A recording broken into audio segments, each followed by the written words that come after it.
Cristo, tu cruz es respuesta real para este mundo, para este tiempo. Señor, abre mis labios y mi boca proclamará tu alabanza. Presentamos el programa EFETA, un espacio de formación católica, 30 minutos de reflexión, recibiendo las gracias de Dios, fomentando la formación espiritual, humana y pastoral, con el hermano y amigo Miguel Benjamín Herrera. Bienvenidos sean todos en el Espíritu Santo. Alto la cruz derramada de amor para que sea bandera de la juventud. Yo triunfo santo que junto a mi canto serán fuerte luz para que vean tu rostro, Jesús. La Iglesia, defensora de los derechos de Dios, de la ley de Dios, de la dignidad humana, de la persona, no puede quedarse callada.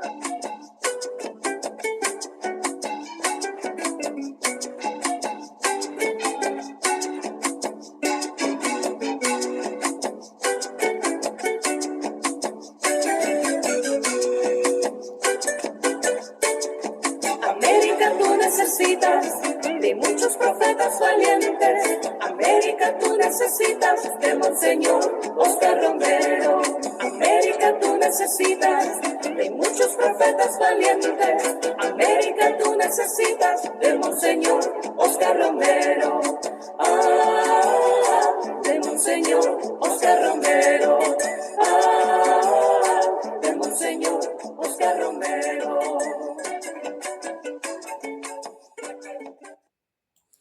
Bienvenidos nuevamente a su programa EFETA Ábrete, un programa de formación católica, un programa que nos puede ayudar en todos los sentidos, aprovechando pues esta invitación que nos ha hecho la Madre Iglesia siempre de utilizar estos medios de producción masiva, especialmente pues en estos medios en los cuales pues podemos llegar a tantas personas. Saludos cordiales de su amigo y hermano Miguel Benjamín Herrera. Estamos en el estudio de esta carta encíclica del Papa León XIV sobre lo que es Magnificat Humanitas, es decir, la dignidad de la persona humana frente a lo que es la inteligencia artificial, tanto que se ha hablado en los últimos días y en los últimos años sobre esta influencia que hemos tenido. Vamos al estudio del capítulo número 2, Fundamentos y Principios de la Doctrina Social de la Iglesia. Recordemos entonces que la Iglesia en su compendio nos propone 5 principios fundamentales que va a retomar el Papa, y por eso pues hacíamos esta introducción de Monseñor Oscar Arnulfo Romero, obispo cardenal de El Salvador, mártir por predicar la verdad, defender a los pobres y débiles, a los vulnerables, siendo la voz de los que no tienen voz. La doctrina social de la Iglesia descansa sobre 5 principios, los cuales son los siguientes. 1, la dignidad de la persona humana. 2, lo que es el bien común. 3, lo que es la solidaridad. 4, la subsidiariedad de parte del Estado, de parte del gobierno. Y 5, el destino universal de los bienes. La doctrina social de la Iglesia es una realidad viva, en diálogo con la historia, dice el Papa. Diálogo con las culturas y diálogo con las ciencias, pero también al mismo tiempo conserva un núcleo de verdad que no declina. Por eso puede ser considerada una forma de sabiduría capaz de orientar todavía hoy la vida personal y social de cada uno de los creyentes. En este segundo capítulo quisiera, dice el Papa, detenerme en algunos fundamentos y principios de la doctrina social de la Iglesia, que ayudan a leer los nuevos asuntos, entre comillas, de nuestro tiempo a la luz de la dignidad fundamental de la persona humana. Pienso que actualmente para custodiar a la persona humana en el tiempo de la inteligencia artificial, debemos volver a reflexionar ante todo, mire usted, segundo principio de la doctrina social de la Iglesia, el bien común. 3, el destino universal de los bienes. 4, la subsidiariedad. Y 5, la justicia social. Estoy convencido de que la relación armoniosa entre estos principios requiere que sean analizados conjuntamente para que se evidencie con claridad cómo se reclaman y se iluminan mutuamente. Al proponer estas reflexiones, deseo sobre todo ayudar a los fieles laicos y a todas las mujeres y los hombres de buena voluntad a poder redescubrir la propia tarea de hacer presente en lo cotidiano, es decir, por ejemplo, en las relaciones familiares, en el trabajo diario y ante todo en la participación social, los principios que voy a señalar, dejándose animar por el propósito de encarnar el amor de Dios en la trama concreta de la historia. Al mismo tiempo quisiera alentar a las academias y a las universidades a revitalizar tales principios, reconsiderándolos de forma que se adapten a los tiempos actuales y sean eficaces para afrontar la revolución digital. De este modo, la investigación teológica y filosófica podrá profundizar y sostener el camino pastoral de la Iglesia, contribuyendo a la tarea del magisterio de poder iluminar la conciencia de los creyentes y orientar su compromiso para hacer más justa y fraterna la vida de nuestras sociedades. Bien, ¿cuál es el primer principio entonces de la doctrina social de la Iglesia? La dignidad de la persona humana, a imagen del Dios Trinitario. Sí, la doctrina social de la Iglesia nos conduce al corazón mismo de nuestra fe. ¿Cuál es esa fe? El misterio del Dios viviente, revelado en la persona de nuestro Señor Jesucristo como comunión de personas. El Padre, el Hijo y el Espíritu Santo, en un amor en relación que se dan recíprocamente y se comunica al mundo. Como lo recuerda ya el concilio, el ser humano está llamado a la comunión con Dios y no puede encontrar su propia plenitud si no es en la entrega sincera de sí mismo.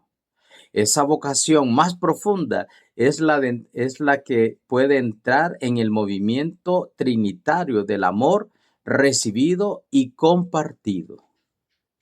Si el misterio de Dios amor es la fuente de la doctrina social de la Iglesia, su rostro más concreto lo contemplamos en la persona del Hijo, es decir, en la persona de nuestro Señor Jesucristo y, como dice el prólogo de San Juan, el Verbo encarnado. Cristo Jesús, haciéndose hombre e Hijo de Dios, entra en la historia y entra en nuestra carne, trayéndonos el amor que lo une al Padre y al Espíritu Santo. El misterio del hombre solo se esclarece en el misterio del Verbo encarnado. Bueno, esto ya lo decía el Papa San Juan Pablo II en su primera encíclica, Redentoris Hominis, es decir, el Redentor del hombre. Y lo dice muy de manera poética el Papa San Juan Pablo II. Dios, para salvar al hombre, se hace hombre. Este Verbo encarnado nos hace ver que su humanidad es plenamente libre. Y es una humanidad que está abierta a los demás, capaz de construir relaciones solidarias y preciosas, entregadas al don total de sí mismo. Quien cree en él está involucrado en la gran obra de renovación inaugurada por el misterio de su pasión, muerte y resurrección, y coopera en la edificación del reino de Dios, aprendiendo a acoger a toda mujer como hermana y a todo hombre como hermano. Claro, todos nosotros hijos de un mismo Padre. Así, tanto el anuncio como la experiencia cristiana, guiados por la acción del Espíritu Santo, tienden a generar en el mundo consecuencias lógicamente sociales, porque no estamos aislados, no somos seres individuales solamente, somos seres comunitarios. Es por eso que en el centro de la visión cristiana del ser humano está la gran afirmación según la cual el hombre y la mujer hemos sido creados a imagen y semejanza. Génesis 1, 26, 27. A semejanza del Dios Trinitario. Cada persona está hecha constitutivamente para la relación. Es pensada y querida por Dios para entrar en una historia de comunión con Él, con los demás y también en relación con la creación. La dignidad de la persona humana no depende de las capacidades que puede poseer cada persona o de las riquezas que puedan poseer o del rol que puedan desempeñar, ni tampoco, dice el Padre, el Santo Padre, ni de las decisiones justas o equivocadas que puedan tomar, sino que es un don que la precede y la excede, dado por Dios como expresión de su amor que nunca falla. Por eso la persona humana permanece siempre como el camino primero y fundamental de la Iglesia y en el corazón de toda auténtica vía de desarrollo humano integral. Ya el Papa San Juan Pablo II afirmaba que el sentido más profundo de la dignidad de la persona humana y de esa unicidad, así como del respeto debido al camino de la conciencia, es ciertamente una adquisición positiva de esta sociedad moderna. Esta afirmación sigue las huellas ya trazadas por el Concilio Vaticano II, que había constatado un crecimiento en la conciencia de la excelsa dignidad de toda persona, de su valor superior a las cosas y de sus derechos y deberes universales y que son inviolables. Es importante vigilar para que este crecimiento en la conciencia de la dignidad humana no sea ofuscado bajo la presión de nuevas ideologías o de determinados intereses de gran poder en el mundo de hoy. Entre estas ideologías considero particularmente insidiosa, dice el Papa, la que sugiere que toda persona deba ganarse o justificar su propio valor, hasta el punto de atribuir mayor valía a quienes son más eficientes y productivos. Pero ¿qué pasa con aquellos hermanos y personas que no alcanzan precisamente este nivel de eficiencia y productividad? En semejante perspectiva, la persona termina reduciéndose a un medio para obtener resultados, a un recurso para ser usado y explotado, y no es reconocida como fin en sí misma, y jamás debe ser un instrumento para alcanzar otros medios. Pero el valor de la persona no depende de lo que realiza o produce. Existen derechos que corresponden a todos por el mero hecho de ser personas humanas. Ningún poder humano, dice el Papa, puede legítimamente negarlos o limitarlos de manera arbitraria. Cuando hablamos de la dignidad, no siempre usamos la palabra de la misma manera. En ocasiones nos referimos a la dignidad moral, por ejemplo, es decir, al modo en que la persona orienta sus propias decisiones y su propio obrar. En otras ocasiones pensamos en la dignidad social, es decir, en aquellas condiciones de vida de la persona y en el respeto concreto que le es reconocido por la sociedad. En otros casos indicamos la dignidad existencial, que alude al modo en que una persona percibe el valor de sí y de su propia vida. Estas dimensiones, tres que acabamos de mencionar, de la dignidad pueden crecer o disminuir, pero más allá de estos significados hay un nivel más profundo, el más importante, que consiste en la dignidad ontológica. Y aquí me voy a detener porque este es un término filosófico y a veces nosotros pues es bueno que lo aprendamos. El término ontos, o también se puede utilizar el término ente, significa el ser total. Por ejemplo, dado el caso que a una persona humana se le mutilen, digamos, algún pie, algún dedo, alguna mano, ¿deja de ser humano? No, no. ¿Por qué? Porque el concepto que se tiene de ser humano es precisamente eso, la naturaleza humana. Ahora bien, la ontología o el ente es el ser total. En el caso de la persona humana, tenemos dos constituyentes: cuerpo material, que estamos supeditados a este mundo. Necesitamos del aire, necesitamos del alimento, necesitamos de la tierra, necesitamos del agua, necesitamos de las estaciones del año, porque estamos insertos en este mundo material. Pero ¿qué es lo que nos hace distinto de las plantas, de los seres inanimados como las piedras, la tierra, la montaña? ¿Qué es lo que nos hace distinto incluso de los animales? Bueno, entonces aquí viene el segundo componente de la persona humana, que es el alma espiritual. El alma espiritual es un regalo de parte de Dios y usted está vivo porque tiene alma. Entonces, cuando hablamos de la dignidad ontológica, abarcamos tanto la parte material, cuerpo material, y también el mundo espiritual. Y es por eso que el ser humano en este sentido está por encima de cualquier otra obra de la creación de Dios.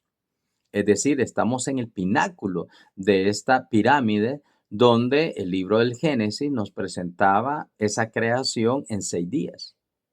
De tal manera que primero pues son creados la luz, las sombras, noche, día, luego pues aparece la tierra, las plantas, luego aparece precisamente los animalitos, la separación de las aguas, y cuando todo está hecho, aparece entonces la persona humana.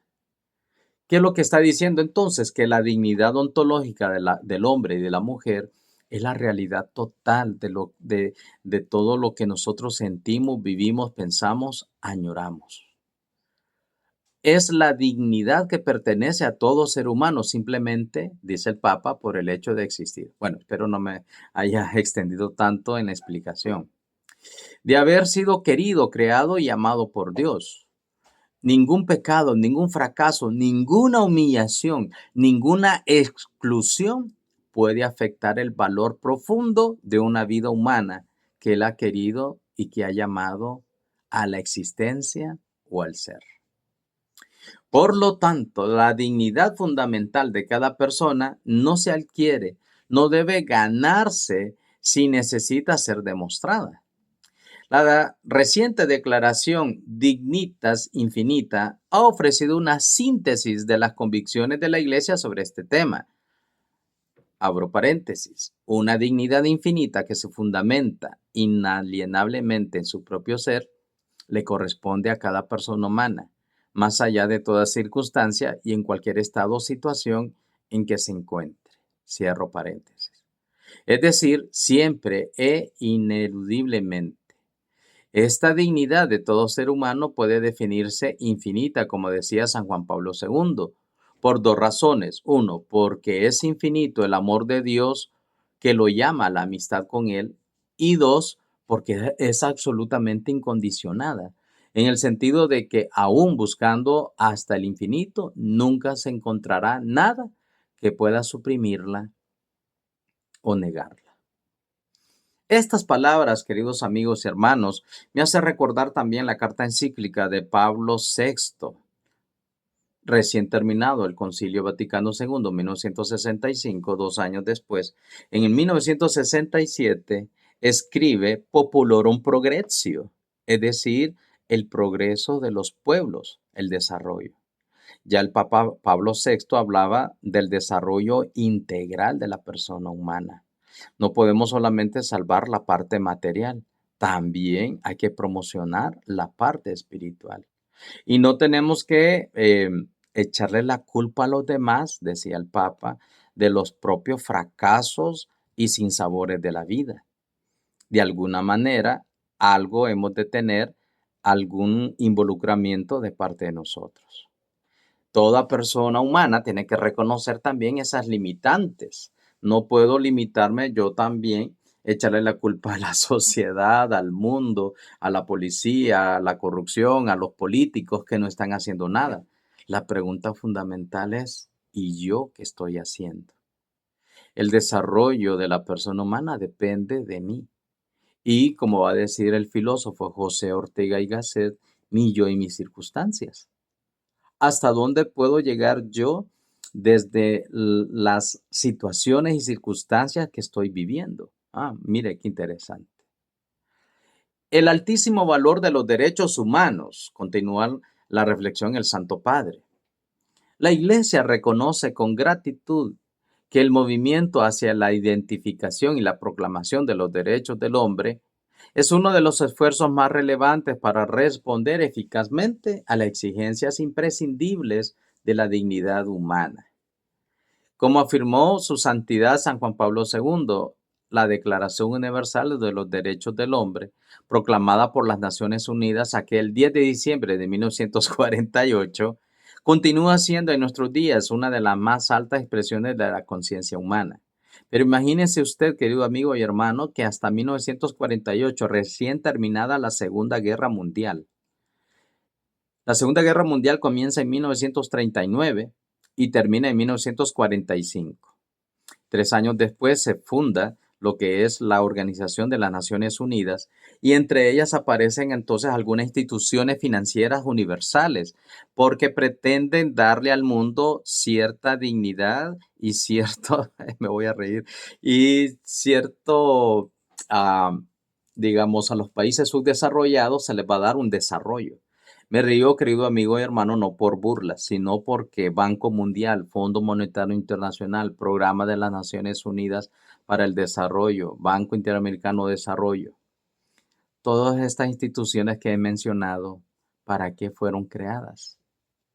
Pues para sacar del subdesarrollo a los pueblos. Ahora yo le pregunto, casi 80 años, ¿y cuántos países han salido del subdesarrollo? Y este es tema de la doctrina social de la iglesia. ¿Dónde está esa promoción humana? ¿Dónde está esa dignidad de las personas? Y entonces, claro, para desembolsar préstamos, ¿cuál es el costo que las naciones deben de pagar? Muy interesante. Y es por eso que hasta 1948 se comienza a hablar de esta Carta Magna de los Derechos Humanos, cuando la Iglesia, desde su fundación en la persona de Cristo, ha colocado y sigue colocando a la persona humana como en el centro de la atención del amor de Dios y la atención de la Iglesia. Solamente le voy a poner un ejemplo de dónde nacieron los auspicios, los hospitales. Hospital. Porque a los pobres, desválidos y condenados a muerte los tiraban a la calle, querido amigo y hermano. Venían los cristianos bautizados y los recogían y querían darles una muerte digna. Y los llevaban a lugares especiales donde les lavaban las heridas, les daban agua, una que otro medicamento. Y resulta que a veces aquellos moribundos pues recobraban la salud. Es así como durante muchos años y siglos la Iglesia Católica se ha dedicado entonces a esta promoción humana. Y entonces, ay, disculpen que me solté una sonrisita ahí, pero pretenden demostrar que hasta 1948 se empieza a hablar de los derechos humanos, repito, cuando la Iglesia desde su fundación misma, con la persona de nuestro Señor Jesucristo, ya respetaba esa dignidad y señalaba los aspectos injustos. Es por eso que esta es una piedra militar en el camino del progreso moral de la humanidad, dice el Papa, retomando pues lo que estamos hablando. Por eso, en la perspectiva cristiana, los derechos humanos no son añadidos externos a la persona humana, sino que es una traducción histórica de su dignidad intrínseca, que la comunidad internacional está llamada a tutelar y ante todo a promover. Los derechos humanos son inviolables porque son inherentes a la persona humana y a su dignidad. En consecuencia, estos derechos son universales e inalienables, precisamente porque están fundados en la común dignidad de todo hombre y de toda mujer. Estos derechos comportan consecuencias prácticas y efectos jurídicos, porque sería vano proclamar derechos si al mismo tiempo no se pone en práctica todo lo necesario para asegurar el deber de respetarlos por todos en todas partes y que sean derechos humanos equitativos. Yo estoy inventando este concepto, equitativos para todos.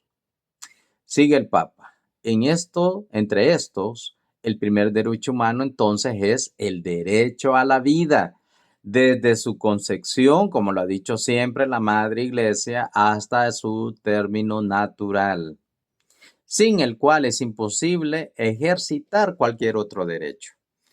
Cuando este derecho fundamental es negado, como sucede con el aborto provocado, el asesinato de inocentes y la práctica de la eutanasia, nos encontramos frente a decisiones que la Iglesia ha juzgado gravemente ilícitas. Al observar nuestro tiempo, no podemos ignorar que la tutela de los derechos humanos hoy está expuesta a dos riesgos particularmente graves. ¿Cuáles son esos riesgos? El primero es el de una declaración puramente formal, mientras que con el progreso tecnológico avanzan de manera disimulada o evidente violaciones de la dignidad humana. Número uno. El segundo, que en realidad está en la base del primero, es el de no poder reconocer el fundamento de esa universalidad, porque se ha renunciado a la búsqueda de los fundamentos más sólidos que están detrás de nuestras opciones y también detrás de nuestras leyes. Ya el Papa Francisco invitaba a no subestimar este último problema. Recordaba que cuando la razón, fíjense bien, se deja interrogar seriamente sobre la naturaleza humana, es capaz de descubrir valores aplicables a todos, porque derivan de ella. Si este trabajo de búsqueda queda abandonado, podría suceder que derechos hoy considerados como intocables, en el futuro terminarán siendo cuestionados o, en el peor de los casos, negados por quienes ostentan el poder. No lo digo yo, lo está diciendo el Papa. Quizás después de haber obtenido un consenso solo aparente por parte de poblaciones aterrorizadas o poblaciones manipuladas. Junto a una mayor conciencia del valor de toda persona humana y de sus respectivos derechos, ha crecido también el reconocimiento de los derechos de las minorías. Bueno, aquí las minorías, mis queridos amigos y hermanos, para que sepan ustedes cuál es el contexto de la iglesia, se refiere a las etnias culturales, a las etnias de las poblaciones, ¿verdad? A ellos se les llama, pues, ¿verdad? Derecho de las minorías. Sin embargo, todavía hay mucho camino por recorrer para que los derechos de una gran parte, por ejemplo, los derechos de las mujeres, estén realmente garantizados en todo el mundo. Es una realidad que doblemente pobres son las mujeres que sufren situaciones de exclusión, maltrato y en su mayoría de toda clase de violencia, porque frecuentemente se encuentran con menores posibilidades de defender sus derechos. Por lo tanto, no es suficiente afirmar con palabras que hombres y mujeres tienen la misma dignidad y los mismos derechos. Es necesario que esto se traduzca en decisiones concretas, en las leyes y en el acceso al trabajo, a la instrucción, a las responsabilidades sociales y políticas, en el modo en que la sociedad escucha y valora el aporte de las mujeres. Mientras exista esta disparidad, no podremos decir que la sociedad reconoce realmente y en profundidad que las mujeres tienen la misma dignidad que los hombres. Y vamos terminando.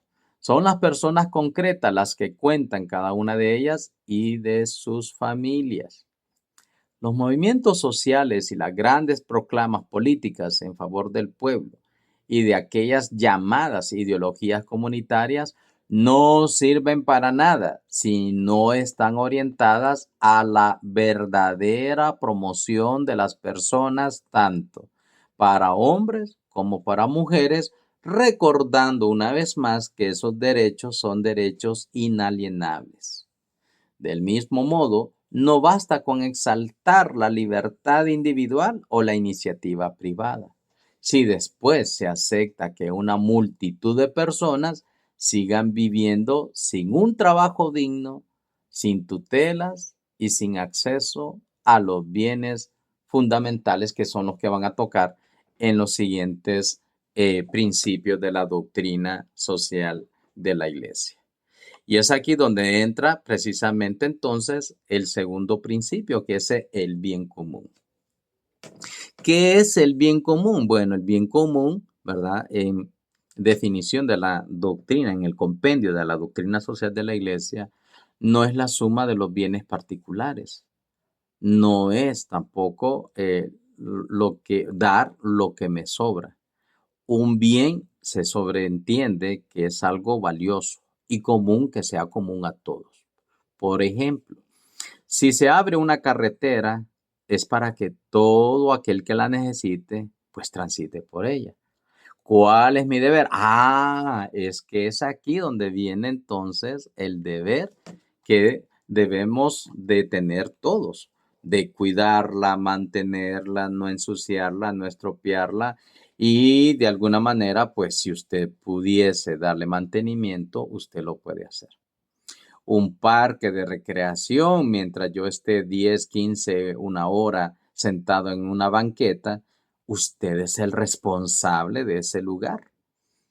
¿Para qué? Para que así cuando yo me retire, otra persona que llegue, por eso se llama bien común, pueda entonces encontrarla en óptimas condiciones.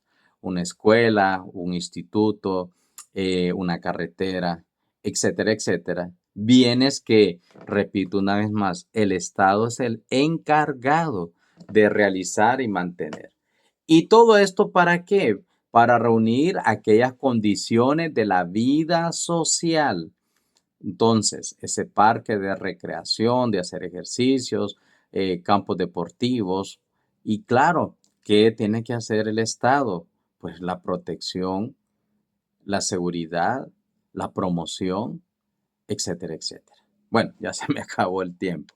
Y pues vamos a retomar en el próximo programa pues el resto entonces de los principios de la doctrina social de la iglesia, porque esto es fundamental, ¿verdad? Necesitamos nosotros, hombres y mujeres, que puedan entender bien en qué se fundamenta estos principios de la doctrina social de la iglesia para poder entender el mensaje que el Santo Padre, el Papa, quiere transmitir.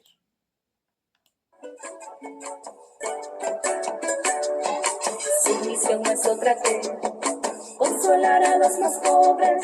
Su misión no es otra que mostrar a Cristo a los pequeños. En un mundo sin razón, en un mundo que olvidó, insistir en el amor de liberar al excluido. Fuerza al que es muy débil, esperanza a quien lloró.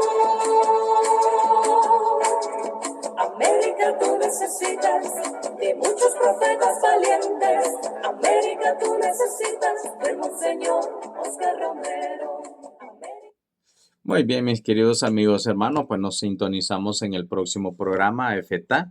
Espero de todo corazón que este programa, pues y muchos otros de corte católica, pues sean de mucho provecho y ayuda para sus vidas, su espiritualidad y ante todo que sigamos pues creyendo y comprometiéndonos con estos principios de la doctrina social de la Iglesia. Bendiciones para todos.